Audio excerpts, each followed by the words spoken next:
श्री असाउद्दीन ओवैसी जी।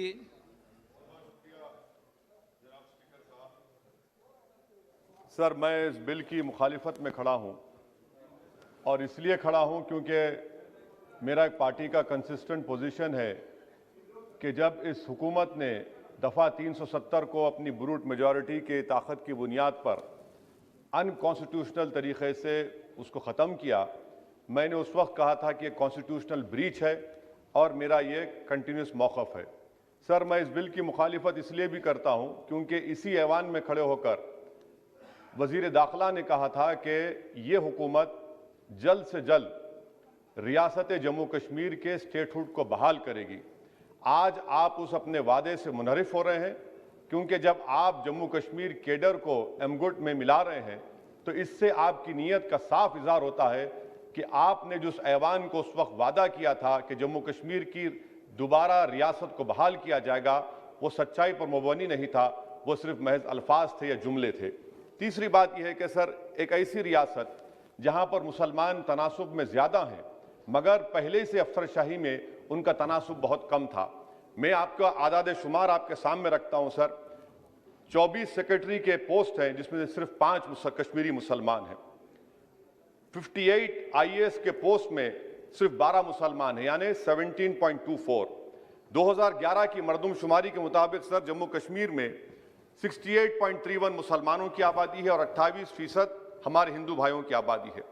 मगर अगर आप देखेंगे टायर 2 में सर दूसरे दर्जे के 523 इंतजामी अफसरान, जिसे कश्मीरी एडमिनिस्ट्रेटिव ऑफिसर सर्विस कहते हैं, 220 यानी 523 में सिर्फ 220 यानी 42.6 कश्मीरी मुसलमान हैं।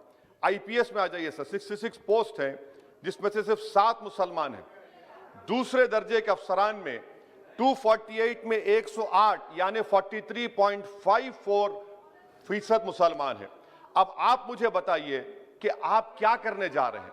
अच्छा सर, यहां पर यह कहा गया कि कश्मीर बड़ा बैकवर्ड है। कश्मीर का खित्ता बैकवर्ड नहीं है, ये आपकी गलतफहमी है और आपके जो दिमाग में जो फीड किया गया है वो नफरत की बुनियाद पर।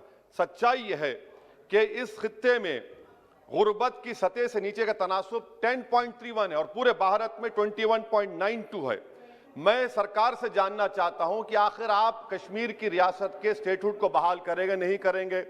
चौथा बात यह कि आपकी गलत फैसले की बुनियाद पर दूसरे ऐवान में एक भी कश्मीरी रुकने पार्लियामान नहीं है।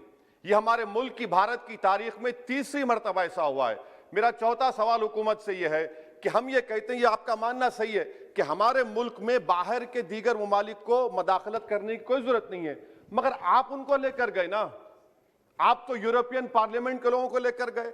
अब तीसरी मरतबा आप यूरोप के सफीरों को 16 फरवरी को खबर है कि आप लेकर जा रहे हैं। आखिर ये FDI नहीं है, क्यों यूरोप के लोग कश्मीर जाएंगे? आप एक ऑल पार्टी मीटिंग लेकर जाइए ना डेलीगेशन को। आप यूरोप के डेलीगेशन को कश्मीर लेकर जा रहे हैं, क्या आप चाह रहे हैं मदाखलत करना? इसको इंटरनेशनलाइज आप कर रहे हैं। मैं वजीर दाखिला से पूछना चाहता हूं सर कि आखिर कितने बच्चे कश्मीर के आगरा की जेल में, बरेली की जेल में, अंबेडकर नगर की जेल में हैं? मैं आपको एग्जाम्पल दे रहा हूं, खत्म कर रहा हूं स्पीकर साहब, कि बिलाल अहमद एक कुपवारा का बच्चा है, अमर सिंह कॉलेज श्रीनगर का है, 1600 किलोमीटर दूर श्रीनगर से जेल में है। उसके वालिद ने 25,000 रुपये की अपनी गाय को बेचकर गया, हाईकोर्ट में गया, हाईकोर्ट ने फैसला दिया कि उस बच्चे को श्रीनगर ट्रांसफर करो, एग्जाम लिखाओ। आप उसको नहीं मानते। एक और फैयाज है बरेली के जेल में, इसको आपने बरेली के जेल में डाल दिया। उसके वालिद ने 35,000 रुपया का कर्जा लेकर गया। अब बताइए आप, नवीद है बारामुल्ले का, कहां से ये अपनी जमीन बेचकर उसके वालिद गए।